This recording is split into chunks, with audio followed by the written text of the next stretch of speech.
Why did the room seem to shrink the moment his hand landed on her shoulder? It wasn't the pressure that startled her. It was the assumption behind it, the certainty. As if space itself belonged to him and she was merely borrowing it. Eva sat perfectly still on the wooden stool, fingers wrapped around a glass she hadn't touched in 10 minutes. Cold water. No ice. She liked to feel the chill through the glass, something real, something grounded. Outside, rain battered the windows of the bar in uneven rhythms, the sound swallowed by laughter and boots scraping against the floor. Inside, the air was thick with heat and noise, and the kind of tired bravado that came from men who spent their lives proving something to one another. She did not turn.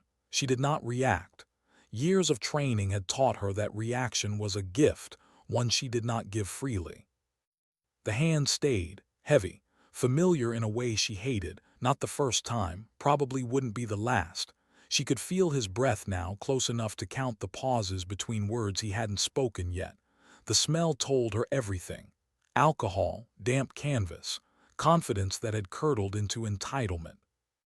Ignored. That was the word that rose in her chest, not because she was unseen, but because he believed she was insignificant. And that belief was louder than any insult. "Wrong place to drink alone," he finally said, voice low for her ears only. She studied the reflection in the bar's surface instead of his face, saw the warped outline of his jaw, the smug tilt of his mouth, the certainty that this moment belonged to him. Around them, conversation softened, not stopped, just shifted. People noticed. People always noticed. Few intervened.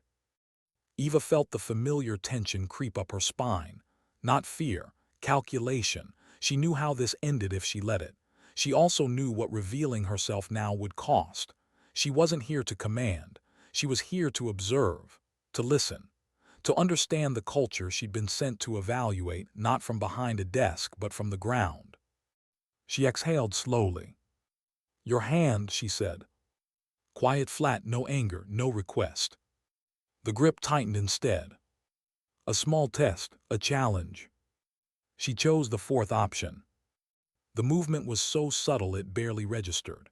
A shift of weight, a turn of the wrist, a precise point of pressure that spoke directly to nerves he didn't know how to protect. His fingers released before his mind understood why. Pain flared, sharp, electric, brief. He stumbled back half a step, stunned. Eva released him immediately. No drama, no follow-through. Then she turned back to her glass. The silence that followed was heavier than the noise before it. The men watching didn't understand what they'd seen, only that something had changed. The man behind her stood frozen, pride leaking out of him faster than the pain. She never looked back. And that was the part he would never forget. What kind of woman walks away from a confrontation like it was nothing? The rain hadn't stopped by morning. It had evolved, heavier, angrier, driven sideways by wind that cut through clothing and bone. The operations center hummed with screens and voices and data streams layered so thick they felt like insulation against uncertainty. Eva stood at the back, coffee untouched, uniform plain. No insignia, no announcement. Ignored again, this time intentionally. She watched the room like a chessboard, who spoke, who deferred, who trusted machines more than judgment. The mission briefing unfolded cleanly. Too clean, weather forecasts, timelines, assumptions. She felt the anxiety stir, not sharp but persistent. Something didn't align. She studied the raw feeds others dismissed. Pressure drops, swell intervals stretching just a little too long. A storm was already moving. When the first communication glitch came through, it was waved away. Training anomaly, scripted interference. Eva said nothing. She had learned the cost of speaking too early. Then the contact appeared, unidentified, fast, real. The exercise died without ceremony. Minutes later, the storm hit like a held breath released. Communications collapsed. Screens went blind. Icons vanished. Men stared at nothing. Eva stepped forward. Ignored no longer, not because of rank, but because she carried certainty in a room drowning in doubt. She moved to the paper chart. Fingers tracing seabed contours she'd memorized years ago. She spoke calmly, precisely. They can't go south. Doctrine argued back, habit, fear. They won't survive it. Silence. When the radio finally cracked with a voice from the storm, Eva closed her eyes just for a moment. Not relief, focus. The voice was strained, familiar. He didn't recognize her voice, not yet. She gave him instructions that felt wrong, dangerous, counterintuitive. She knew the resistance she'd face before it came. "I don't see a channel," he shouted over the wind. "You won't," she replied. "Trust the compass." This was not about authority. This was about humility, the hardest skill any soldier ever learned. The pause stretched, men held their breath.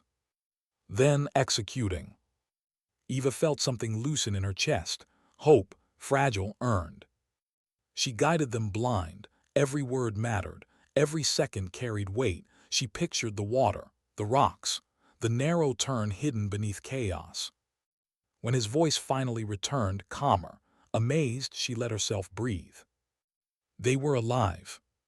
Sometimes strength doesn't roar. Sometimes it whispers directions through static. The room exhaled together. But Eva knew the reckoning hadn't come yet. What happens when the woman you dismissed becomes the reason you're standing? The debrief room was full, too full, eyes sharp, air heavy with anticipation.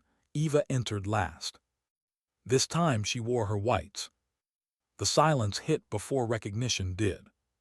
Two silver stars don't announce themselves, they reveal. She watched realization drain color from one familiar face. Shame arrived slowly, completely. No words could soften it. She spoke without emotion, not cold, disciplined, process, failure points, cultural blind spots, ego disguised as confidence. Then she looked at him. "Leadership," she said, "is not projection. It is restraint.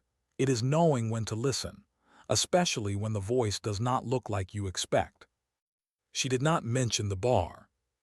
She didn't need to. When he was relieved of duty, she felt no triumph, only a quiet sadness for the lesson it took to get there. Later, alone, she stood by the window and watched the rain finally stop. Ignored, anxious, determined, broken, hopeful. She had been all of it. And still she stood. Because dignity doesn't announce itself. Sometimes dignity doesn't speak at all. It simply acts. Why did the quiet feel heavier than the noise she'd left behind? Eva noticed it the moment the bar door closed behind her. The laughter, the clatter, the low growl of music, all of it was swallowed by the wind outside. What remained was the sound of rain and her own breathing, steady, controlled, almost too calm for what had just happened. She walked slowly across the gravel lot, boots crunching softly, shoulders relaxed as if nothing inside her had shifted. But it had. Something always did. She hated moments like that. Not because of fear. Fear was simple, predictable. She hated the reminder. The reminder that no matter how far she'd climbed, no matter how much weight her decisions carried, there were still rooms where she would be reduced to a shape before a person. A woman before an officer. A body before a mind. Ignored again, or worse, misjudged. She reached her vehicle and sat for a moment without starting it. Rain streaked down the windshield, blurring the lights of the base road into long, trembling lines.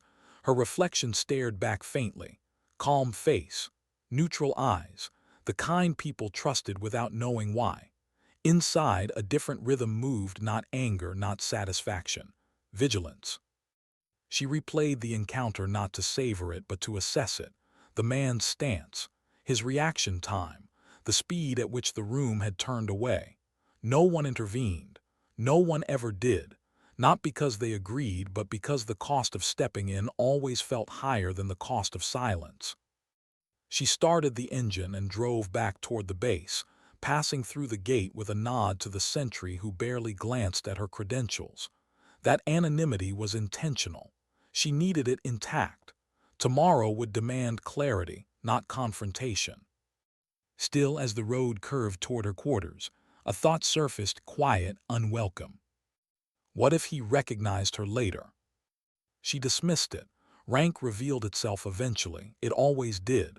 And when it did, reactions varied. Apologies that came too late. Respect offered only when demanded. She learned not to crave any of it. Her room was spare, bed neatly made, a desk, a single framed photograph turned face down. She changed out of her jacket and sat on the edge of the bed, elbows on her knees. The adrenaline faded, leaving something heavier behind, not exhaustion but a familiar ache. She had spent years proving she belonged, not loudly, not by forcing her way in, by doing the work better, by staying longer, by knowing more, by speaking less and meaning more when she did.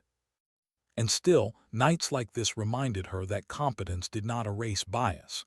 It only delayed its exposure. She lay back and stared at the ceiling until sleep came in fragments. The operations center buzzed before dawn. Screens glowed, voices layered over one another in clipped exchanges that sounded confident even when they were. Eva stood at the back again, coffee in hand, observing. She wore the uniform now clean, pressed, but still without insignia. To most, she was just another analyst, another observer sent to watch and report. Ignored again, by design. She preferred it that way. People revealed more when they didn't feel watched. The briefing unfolded like a script everyone had memorized. Coastal insertion, clear objectives, predictable risks. The Marines spoke with easy certainty, experience sharpened by repetition. Confidence born from being trusted to lead assaults, not from being questioned. Eva listened. She always listened. Her eyes drifted to a secondary monitor most ignored. Raw environmental data, not polished, not reassuring, numbers without narrative. She felt the faint tightening in her chest, the signal she'd learned to respect. Patterns didn't scream, they whispered. She leaned closer. Pressure falling faster than forecast, swell intervals stretching, wind vectors shifting at altitude.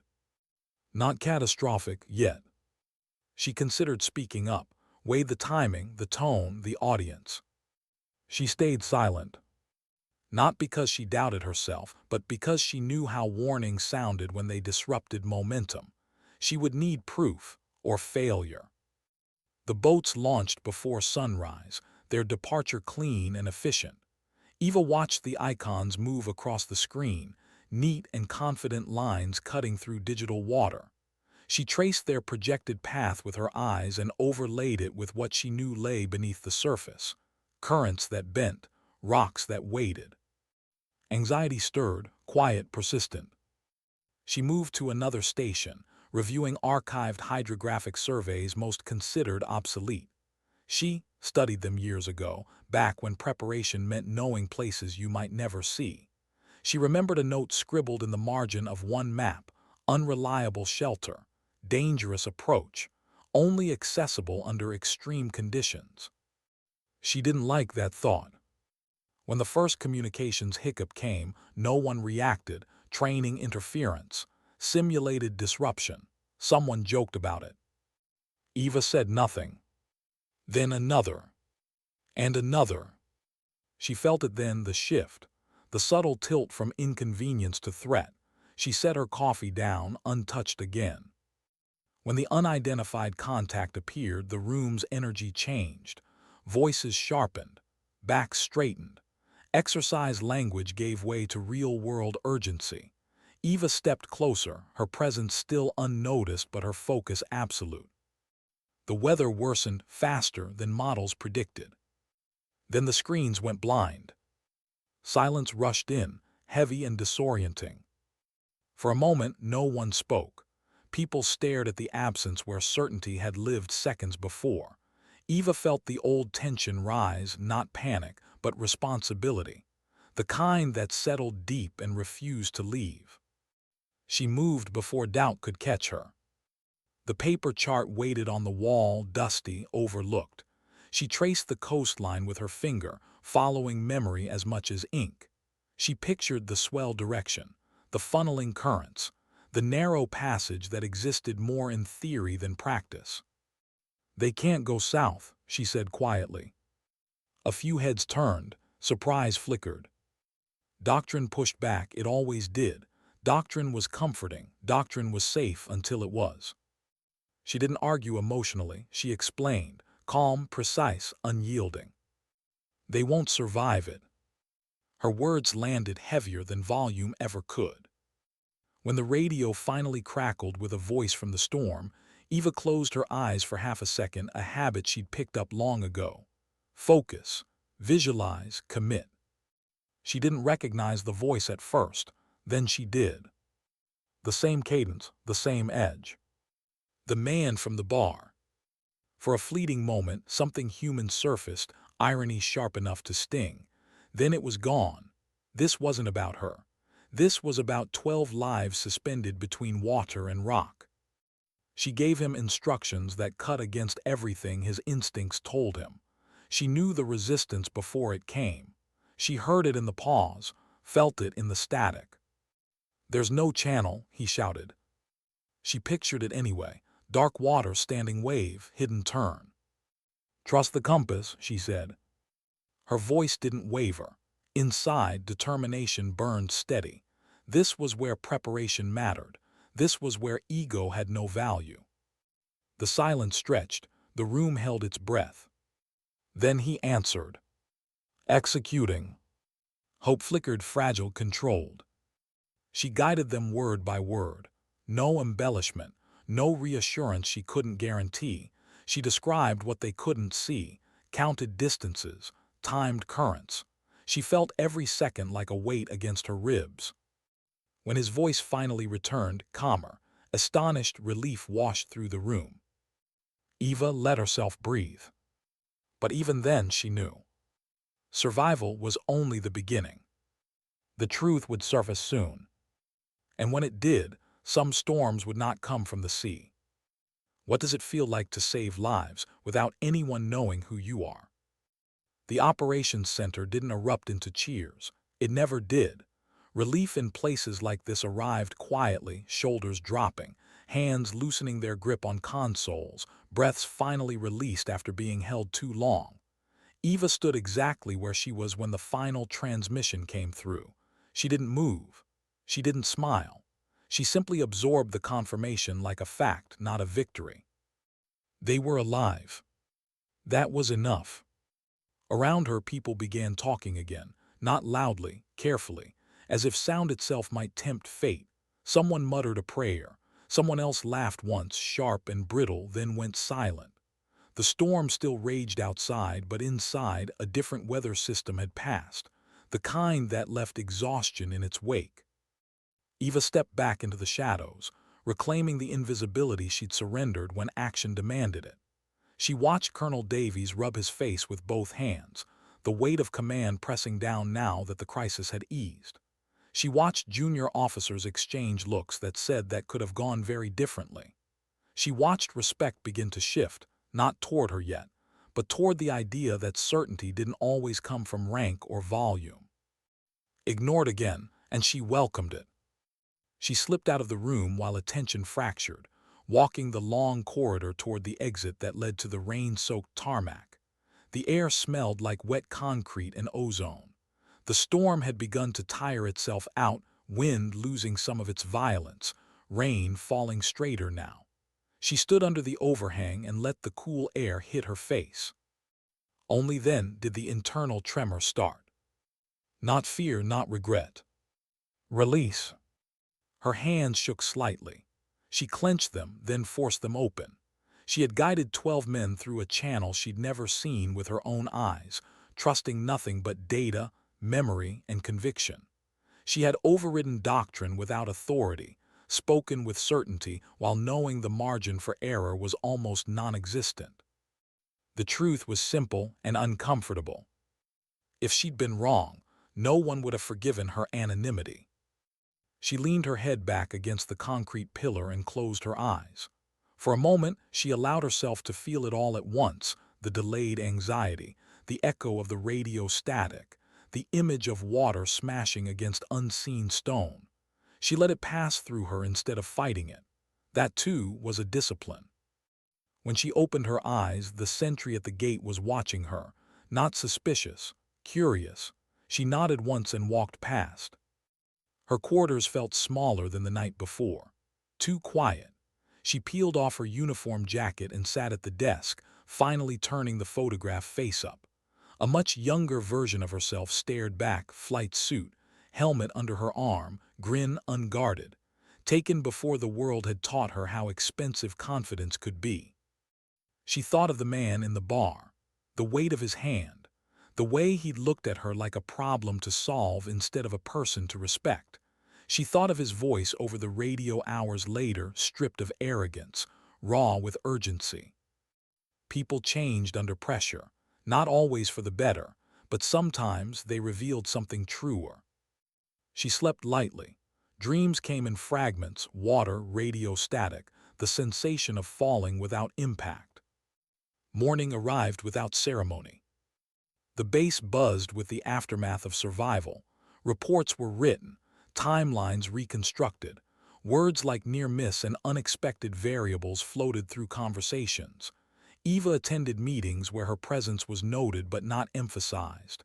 She spoke when asked. She offered data. She withheld commentary. Ignored again, intentionally.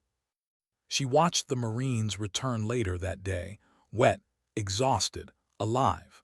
They moved with the quiet cohesion of people who had shared something unspeakable. She stood far enough away that they didn't notice her at first. He did. Marcus Thorne, though she still hadn't learned his name officially, stiffened when their eyes met. Recognition flickered, sharp and immediate. Something like disbelief crossed his face, followed by something heavier. He looked away first. Eva didn't follow him. She didn't need to. Whatever reckoning he carried belonged to him alone. That evening, a formal debrief was scheduled. Attendance mandatory. Eva returned to her quarters and opened the garment bag she'd left untouched since arriving. Inside, her dress whites waited, immaculate, heavy.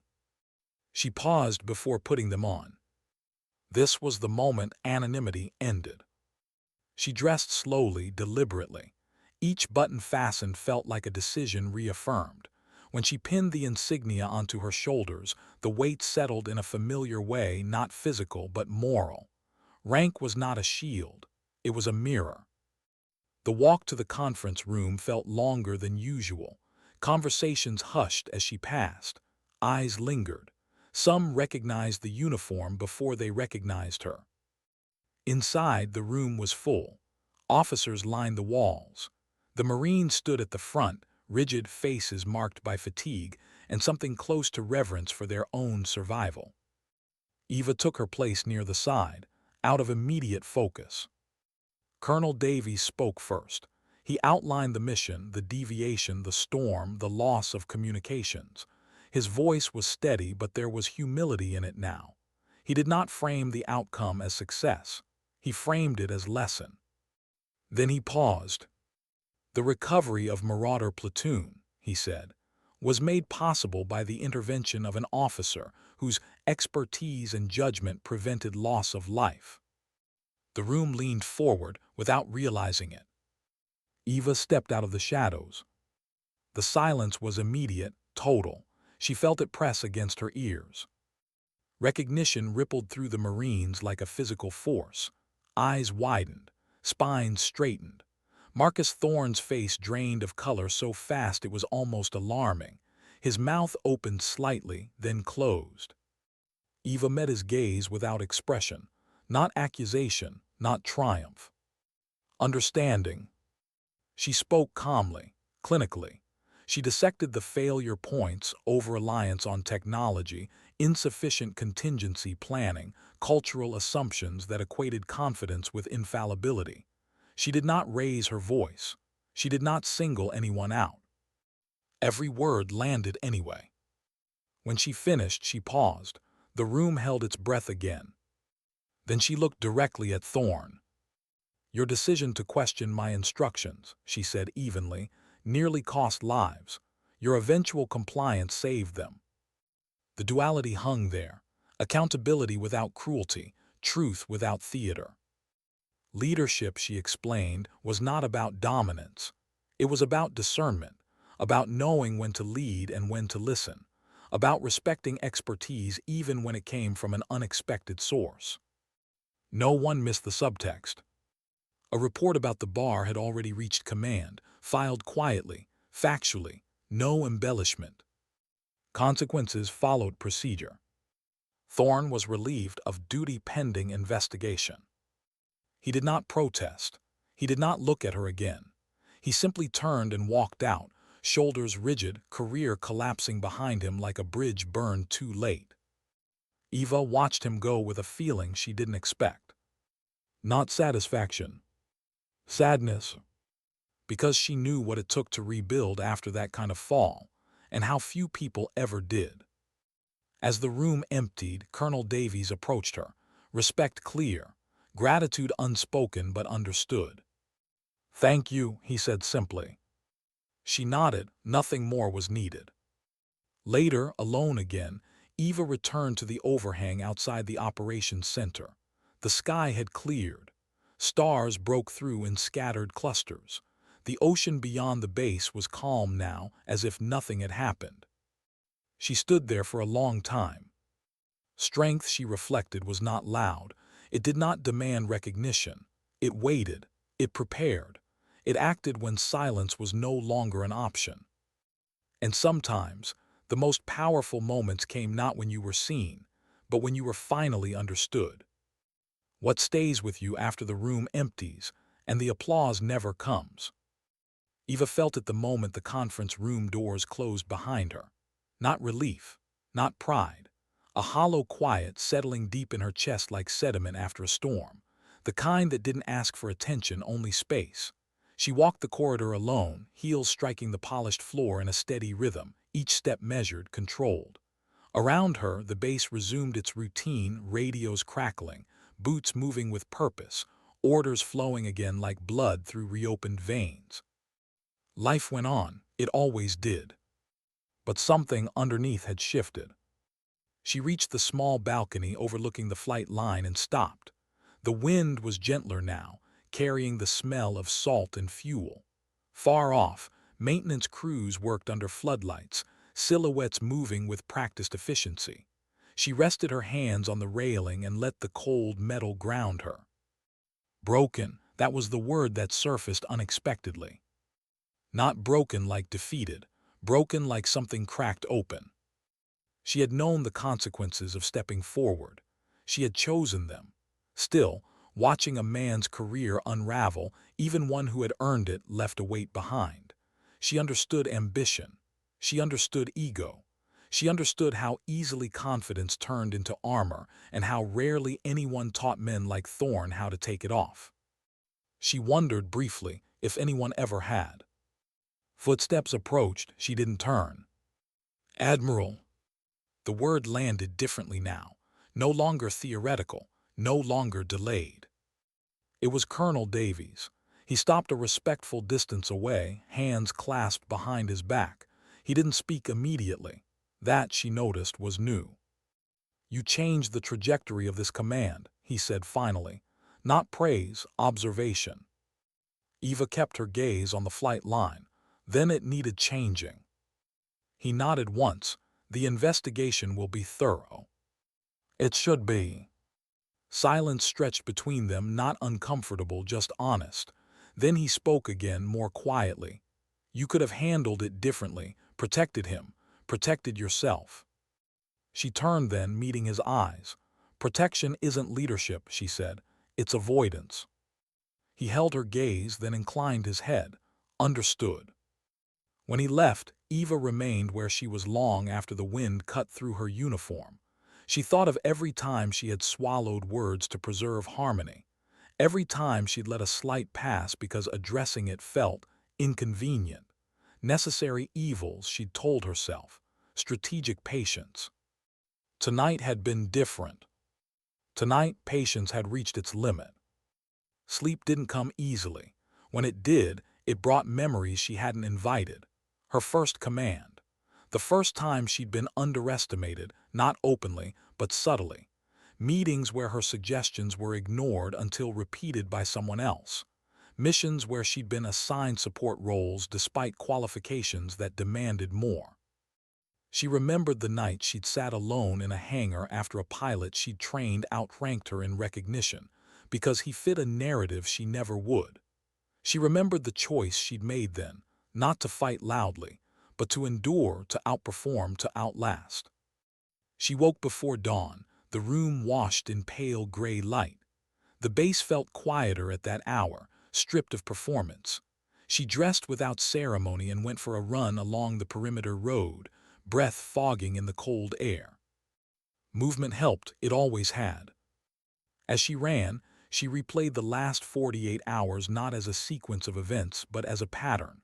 A man in a bar, a storm at sea, a system that failed when its assumptions were challenged.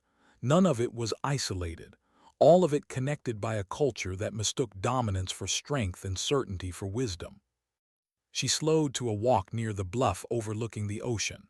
The water was calm now, deceptively gentle. She knew better than to trust appearances. Later that morning, reports began arriving from higher command. Requests for briefings, quiet inquiries. Her name surfaced in channels it hadn't before. Some responses were respectful, some were cautious. Change rarely arrived without friction.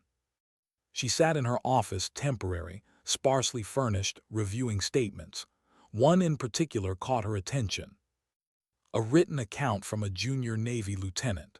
The bar, the hand on her shoulder, the silence of the room, the way it had ended without escalation, without spectacle. Eva closed the file and leaned back. Ignored, anxious, determined, broken. And still hopeful.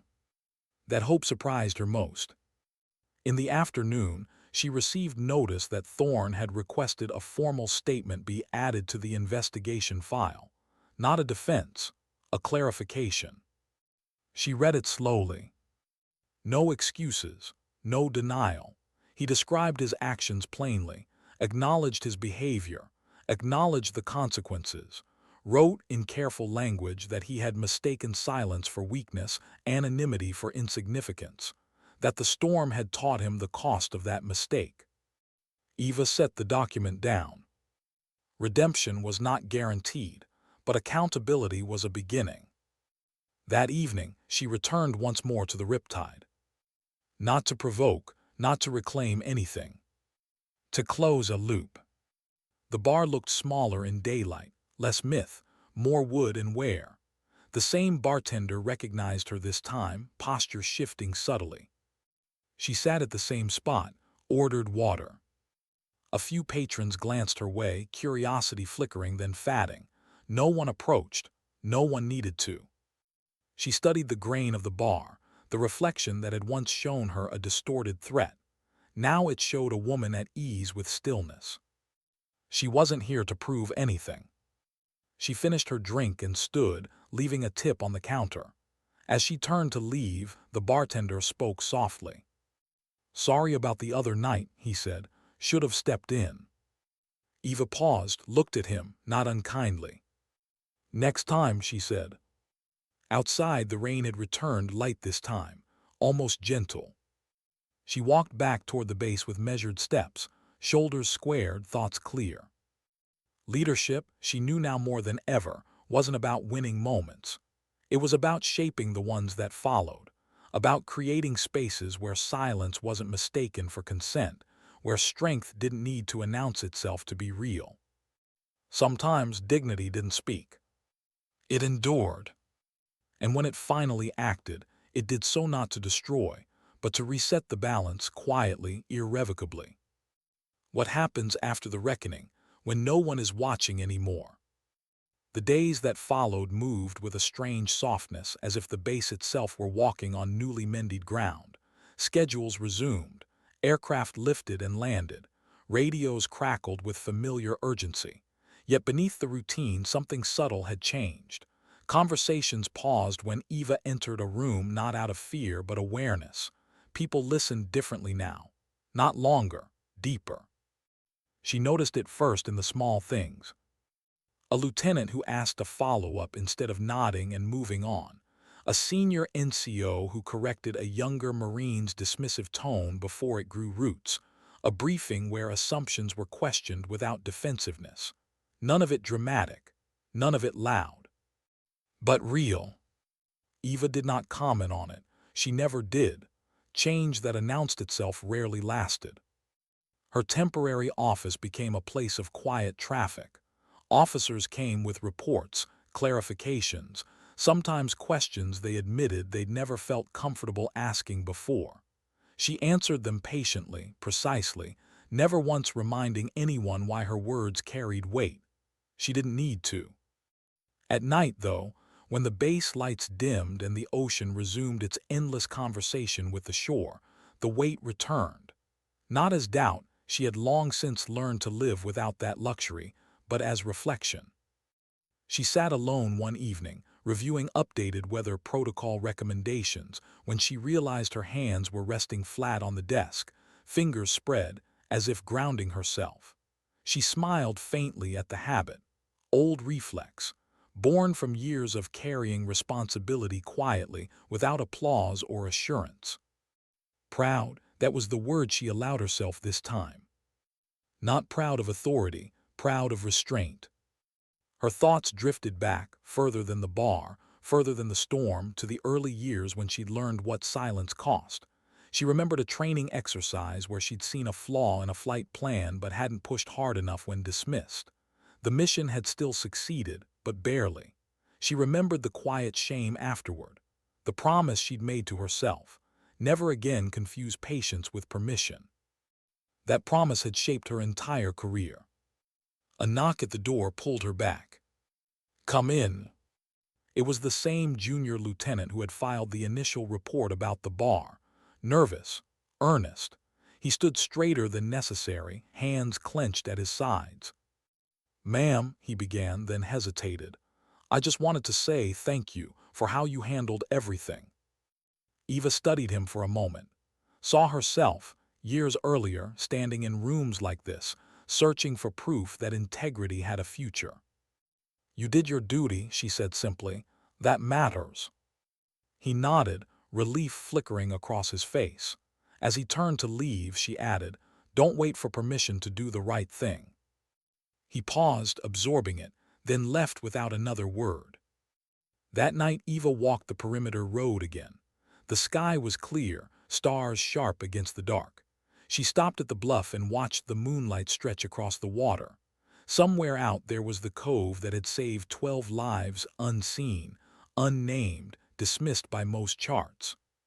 She thought about how often truth lived like that, present, reliable, ignored.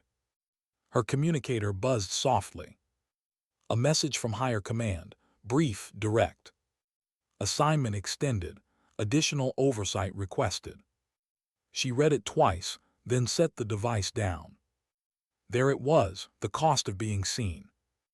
Extended assignments meant scrutiny, resistance, the quiet resentment that followed anyone who disrupted comfortable systems. She felt the familiar tightening, not fear but resolve. Change was never welcomed by those who benefited from inertia. The following morning brought unexpected news. Thorne had formally accepted full responsibility. No appeal, no attempt to shift blame.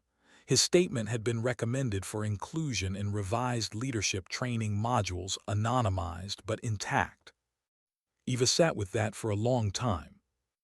Broken things didn't always stay broken. Sometimes they became something else. She didn't know what Thorne's future would look like. She didn't need to. Redemption wasn't hers to grant. But accountability, real accountability, mattered. It rippled outward in ways no one could fully predict. Later that week, she was asked to address a mixed group of junior officers. Not a speech, a conversation, no podium, no script. She stood among them, uniform crisp, posture relaxed. They asked careful questions at first, about the storm, about decision-making, about when to trust instincts and when to challenge them. One question cut closer than the others. "How do you know when to speak up?" a young woman asked. "When you know it might cost you." Eva didn't answer immediately. She looked around the room, faces intent, hopeful, uncertain. "You don't always know," she said finally. "You decide what you're willing to carry if you don't." Silence followed, thoughtful, heavy. Afterward, as they filed out, Eva felt something unfamiliar settle in her chest. Hope, not abstract, practical. The kind built one decision at a time. That evening, she returned to her quarters and finally packed the photograph she'd left face down for days. She placed it back into her bag carefully, as if acknowledging an earlier version of herself without clinging to it. She had changed. The world had changed around her, not dramatically, not completely, but enough. Enough to matter. On her last night before the extended assignment officially began, Eva stood once more beneath the overhang outside the operations center. The wind was steady, the ocean calm, no storms on the horizon. She knew better than to believe calm meant safety. But she also knew this. Resilience wasn't forged in constant crisis. It was built in the quiet after, when choices became habits. She breathed in the salt air and let it fill her lungs. Strength, she understood now, wasn't proven in confrontation alone. It was proven in what followed, in the systems reshaped, in the voices amplified, in the silences that no longer protected the wrong things. Sometimes leadership didn't look like command. Sometimes it looked like staying. And sometimes, the bravest thing a person could do wasn't to demand recognition, but to make sure the next person didn't have to fight the same invisible battles alone. What does redemption look like when the story finally slows down? Eva felt it on her last morning before the transition, not an ending but a thinning, the kind that comes when urgency steps back and leaves space behind. She stood at the window of her quarters, watching the fog lift from the runway in slow sheets, aircraft emerging like thoughts forming after a long night. The bass sounded different now, less brittle, more awake. She dressed without haste. There was no ceremony planned, no farewell. That was intentional. She had learned that endings announced too loudly invited nostalgia instead of clarity. This wasn't about what had happened. It was about what would happen next. Her communicator buzzed once more. A final schedule adjustment, a briefing to attend, routine, necessary. She acknowledged it and slipped the device into her pocket. As she walked across the base, people nodded, not sharply, not nervously, just recognition. She returned it in kind, nothing more. She didn't want reverence. Reverence made people careful in the wrong ways. The briefing room was smaller than most. Mixed branches, mixed ranks. The kind of room where truth could still fit without being filtered. Eva stood near the wall as discussions unfolded. Weather contingencies, redundant communications, cultural after-action notes that went beyond logistics. This time, no one rushed past uncomfortable points. She listened more than she spoke. When she did speak, it was brief, surgical, enough to keep the spine straight. At the end, a young Marine raised his hand. His voice carried hesitation, but not fear. "Ma'am," he said, "how do we make sure this doesn't fade when you leave?" The question surprised the room into stillness. Eva considered him for a moment, saw sincerity, saw responsibility forming. "You don't make it about me," she said. "You make it about what almost happened, and why." He nodded slowly, as if committing the answer to memory. When the room emptied, Eva lingered. She always did. Empty spaces told the truth about how people had behaved when they thought no one was watching. This one felt honest. She stepped outside and breathed in deeply. The ocean was visible from here, a long band of steel blue beneath the sky, calm again, deceptively so. Her thoughts drifted, uninvited, to Marcus Thorne. She had not seen him since the investigation began. She had not sought updates. Some stories needed distance to resolve themselves. Still, she wondered, not with judgment but with a quiet, human curiosity, what it felt like to stand on the other side of certainty once it collapsed. Weeks earlier, she might have framed him as a cautionary tale. Now she understood it was more complicated. He had not been a villain. He had been a product of praise that never challenged him, of silence that protected him, of systems that rewarded volume over reflection. That did not excuse him, but it explained him. Eva believed explanation mattered. Without it, accountability turned into punishment without progress. Later that afternoon, she received a final update.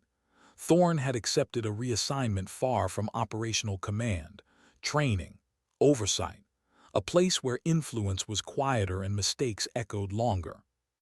Some would call it exile. Eva read it differently. It was a chance. She closed the message and stood, gathering the few things she'd accumulated during the assignment. Not much. A notebook, a pen worn smooth from use, the photograph still tucked safely away. Before leaving, she returned once more to the bluff. The wind lifted strands of her hair free from their restraint. She didn't correct them. She stood with her hands at her sides and let the horizon stretch out in front of her. This place had tested more than her judgment. It had tested her restraint, her patience, her willingness to act without applause. She thought of the bar again the moment before everything changed, the weight on her shoulder, the decision that followed, how small it had seemed then, how vast its consequences had become. Moments like that rarely announced themselves. They arrived quietly, asked a question, waited for an answer. Her communicator vibrated one last time. A message from the junior lieutenant. "Thank you for staying long enough to matter." Eva smiled just slightly. She turned and began the walk back, boots steady against the gravel. The base would continue without her. That was the point. Systems should outlast individuals. Cultures should correct themselves when watched closely enough, long enough. As the gate came into view, she paused, just once, looked back. Not with longing, with acknowledgement. She had done what she came to do, not perfectly, not loudly, but completely. The world would offer her another storm, another room where silence hid assumptions, another moment where dignity would be tested by convenience. She would meet those moments the same way she always had. Prepared, grounded, unafraid. Because strength, she had learned, was not proven by how much space you took up. It was proven by how you moved within it. By when you chose to speak. By when you chose to act. And by the discipline to do both without needing to be seen. Sometimes dignity doesn't raise its voice. Sometimes it doesn't even demand recognition. Sometimes dignity simply stands steady, unyielding, and changes the course of things by refusing to bend. And long after the noise fades, that quiet refusal is what remains.